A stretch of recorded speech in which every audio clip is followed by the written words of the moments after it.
walang kami. Kumbaga ayaw lang namin pangunahan yung natulungan. Di ba? Ito yung mga... Wala, nalulungkot na ako kasi hindi na kami magkasama. Ilabas mo yung totoo. Magpakatotoo tayo. Okay, game. Huwag peke. Game. Go. Sino simula? Bakit ka nawala? Bakit ka nawala? Nawala ako kasi... Simula nung una nating problema. Kwento mo. Huwag mo ikwento yung kung ano yung dahilan na kasalanan mo kasi ayoko rin banggitin. Teka, kailan mo siya nawala? Anong date o ano? Yan. December 19 after Christmas party, hindi na siya umuwi. O, asa kayo December 19? Hindi. Bakit? Basta kung may problema kami ni Pacboy. Okay, ayoko naman banggitin kung ano man yung ginawa nito. Kaya kung mapapansin nyo, puro bash ako sa social media na hindi ko sinasagot. Naglabas lang ako na, ay may boyfriend na ako, naglabas lang ako ng ganun. Wala eh. Doon ako naging masaya eh. Kumbaga, si Pacboy sa side niya, nung time na yon siguro masaya siya. Tapos ako, bumira ako nitong January. Sige, masaya na ako biglang. Ito na yung kasiyahan ko. Ikaw kasi ang problema sa'yo, hindi ka nagpapakita sa social media. Yun lang yung problema. Hindi ka nagsasalita. Kaya iniisip nila, depressed ka dahil sa akin. Dahil dun sa nangyari sa amin ni Tapang, kailan lang naman pumasok siya. Kaya nga. Pero, actually, mga idol, kasalanan ko naman din talaga. Kasi nung mga time na kailangan niya ako, yun na nga, yung nasa ospital siya. Wala ako nun. Halos inumaga na ako pauwi nun. Pero, ang totoo nun, kahit nagalit siya kasi yung time na nasa ospital siya, walang kasama yung bata dito sa bahay. Oo, hindi, huwag natin ano yan. Hindi reason, yung sa pagbo-boyfriend mo naman, hindi reason yung mga kasalanan mo na dahil nawala ka nung New Year, hindi yun. Teka lang ha. Okay, yung mga nangyari noon na sobrang stress na ako, na-stress na talaga ako na hindi ko na nakayanan, hindi na nakayanan ng mental health ko talaga na lagi ako na hospital, di ba? Yung time na yon, yun na yung nagkaka-problema kami ni Pacboy na. Actually, mahal namin ng isa't isa. Pero, walang kami.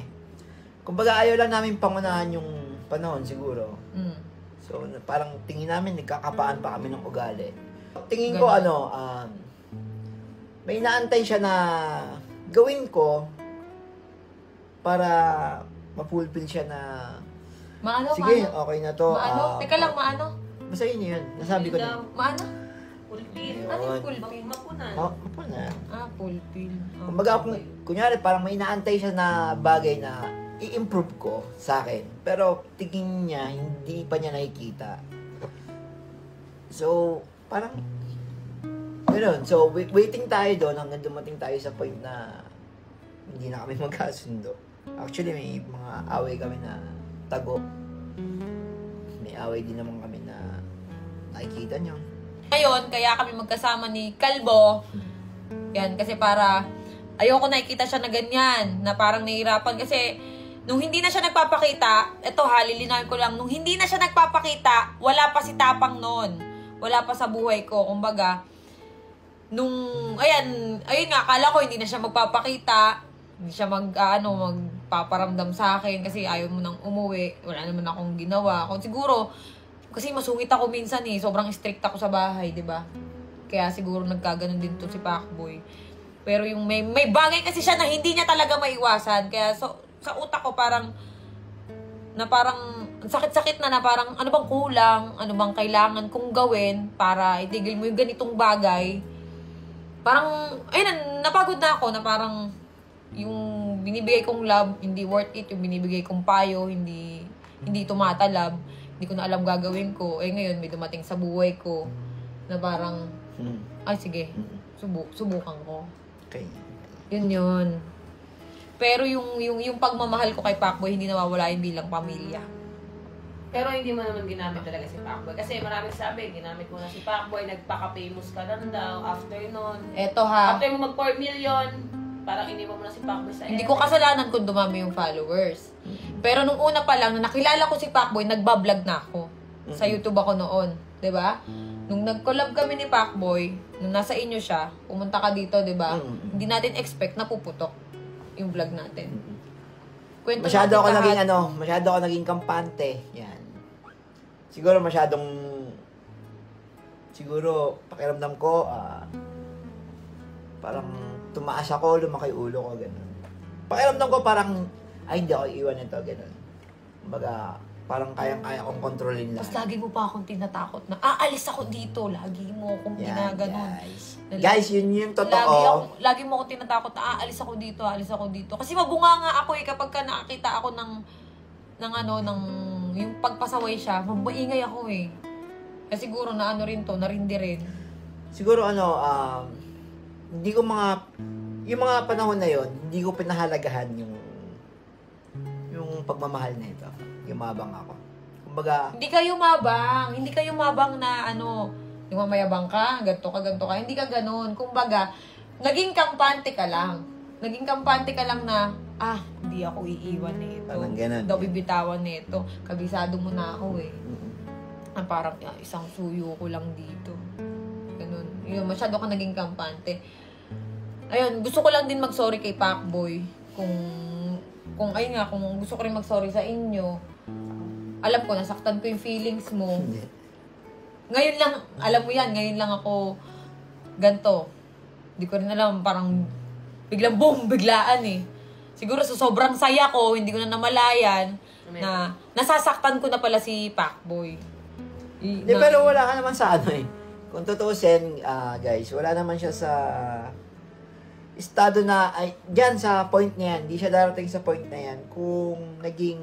Nagpakita ka. Hindi, kung siguro kung inayos ko, kung siguro yung mga panahon na yon, yung problema namin na yon, kung siguro inintindi ko siya, and then siya naman nung time na wala ako, ang naging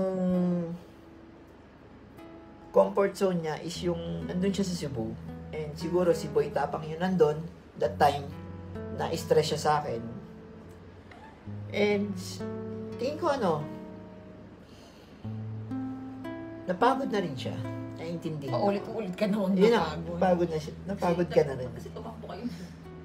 Parang napagod ka na rin din. Hindi, sa totoo lang. Pagod. Nung nakita ko yung live nito. Kasi hindi ako nagkulang Lagi kitang lagi kitang kinokontak araw-araw, di ba? Wala pa ang tapang araw-araw kitang kinokontak, nasan ka, umuwi ka. Di ba? Pero anong ginagawa mo, deadma? Ito, sa loob ng 1 year yung magkasama. Ano masayo Pacboy na yung kay Cherry White na yung magsisimula siya ulit na hindi ka na niya makakasama. Kumbaga, parang magsisimula ulit kayo sa umpisa. Totoo naman kasi niyan. Kaya naman natanggap ko yun sa kanila ni Tapang. Hindi ako tumingin sa hindi ako tumingin sa galit yung naging sila. Ang tinignan ko kasi dyan yung mga bagay na naitulong mo. Kung paano mo nabago yung isang Pacboy, kung paano mo natulungan. Di ba?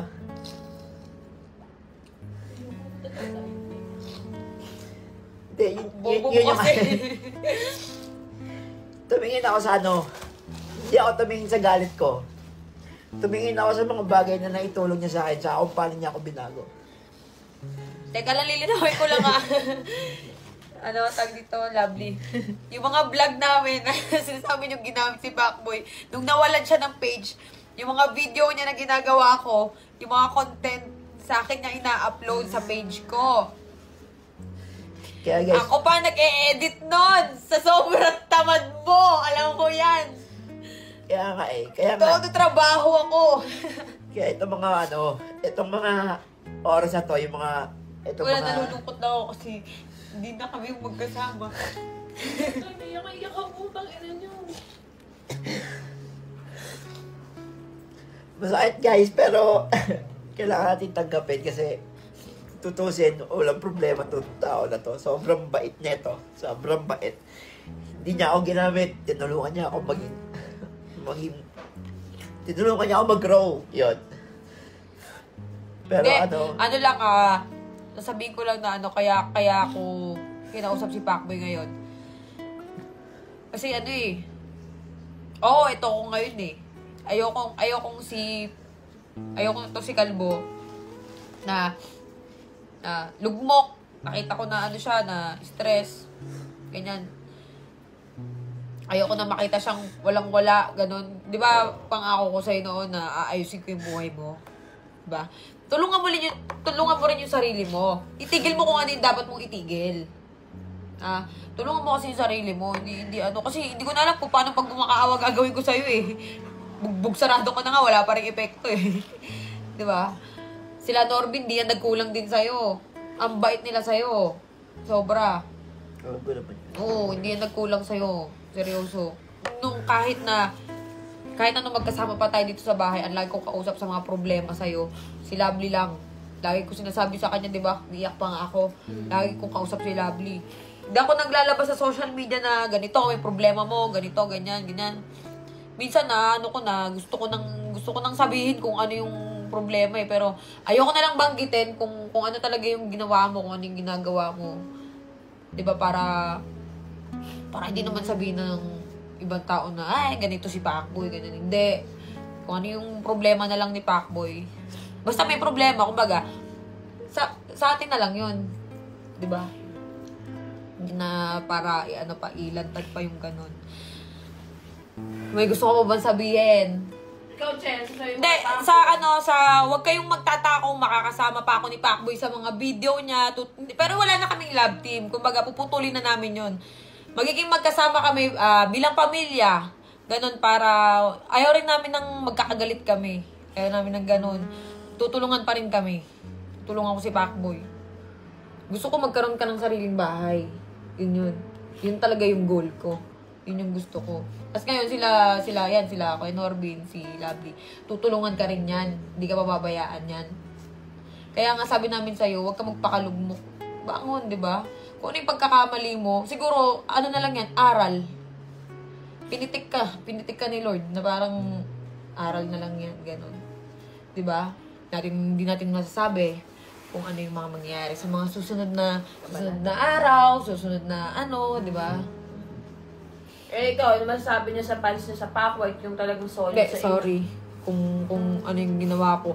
Tapos yung, dun sa mga nakita kong video, sumasayaw ako.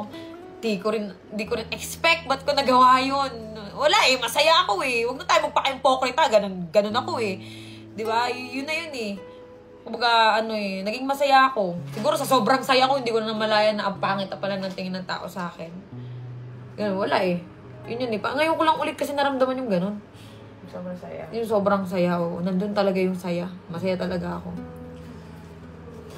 Payo ko naman kay Pacboy, kung meron mang dadating, huwag ka muna magmadali. Ako kasi, hindi ko alam kung nagmadali ba ako. Hindi ko alam. Masaya ako eh. Basta masaya ka. Basta masaya ka. Yung tunay na saya yung hanapin mo. Yun. Kapag may dumating na ganun, go mo lang. Dati ko pa sinasabi sa'yo, di ba? Dati pa kami nag-uusap niyan last year.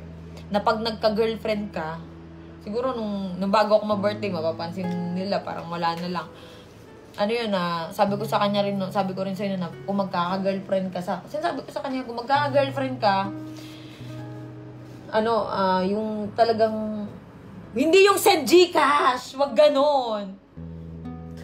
Wag ganon. Dapat, hindi kaya nga, wag ganon. Dapat yung ikaw yung bibihisan. O ito, kung magtatanong ko Pacboy, babangon ka na ulit, magbablog ka na ba? Magbablog na to.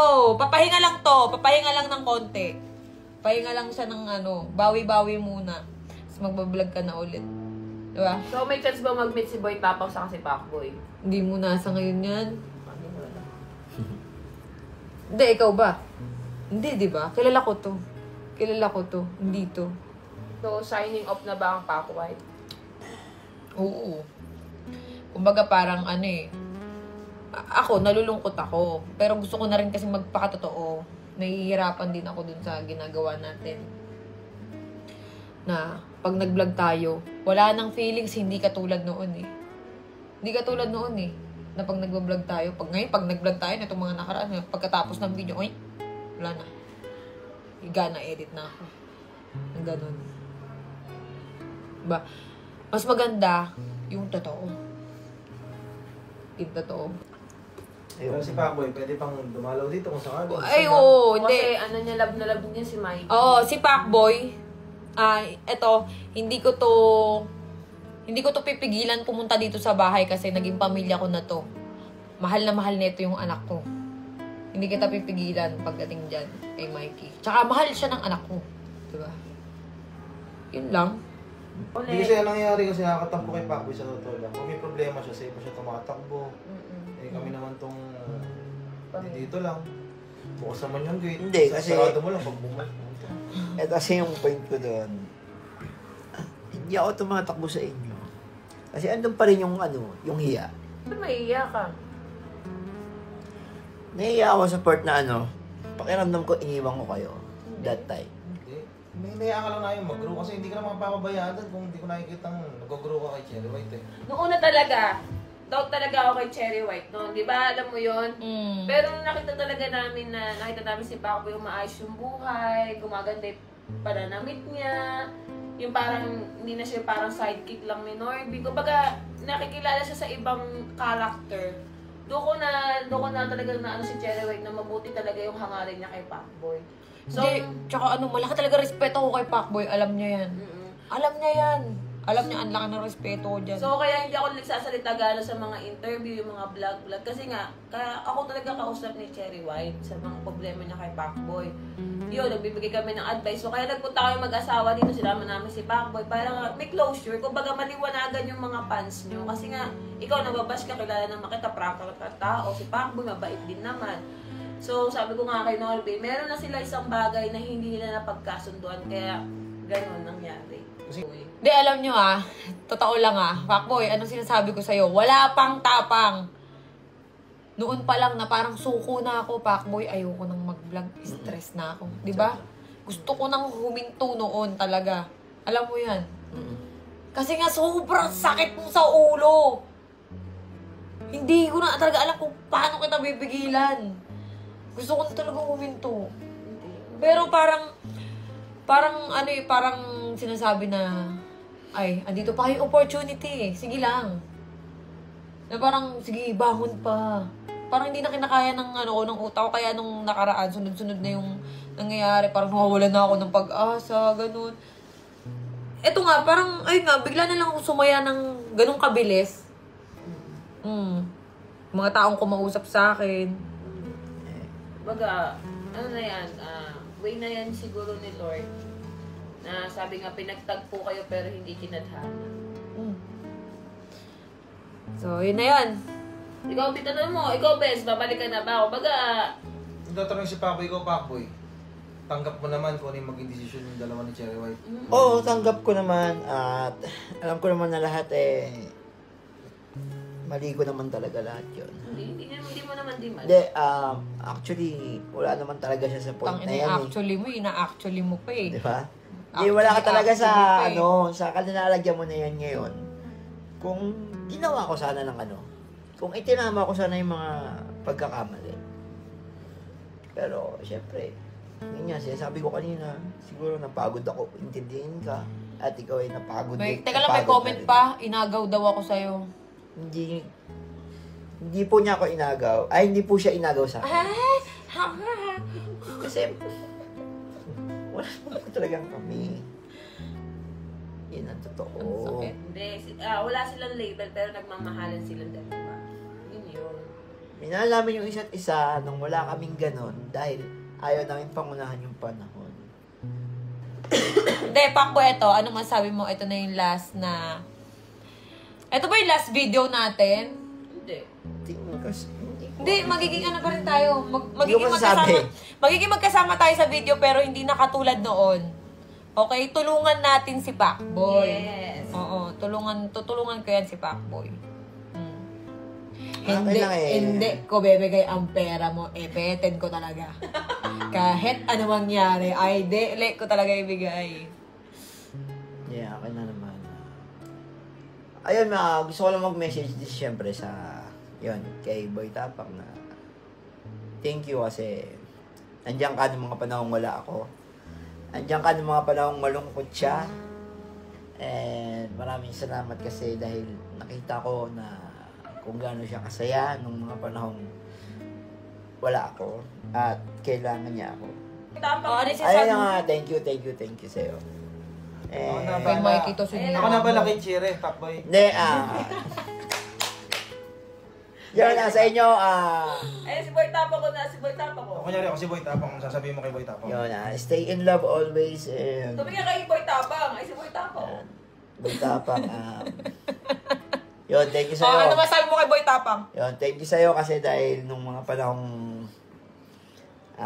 malungkot siya, nandiyan ka para i-comfort mo siya. And di mo siya iniwan ng mga panahon na yon na stress siya sa akin. At Kumpani natin syempre, yun, stay in love and focus lang sa goal nyo. Yan, magbahalan kayong dalawa. Sige, minsan, dalaw ka sa Cebu para pakita mo kami ni Chire. Oo, sige. Pero baka hindi na rin siguro.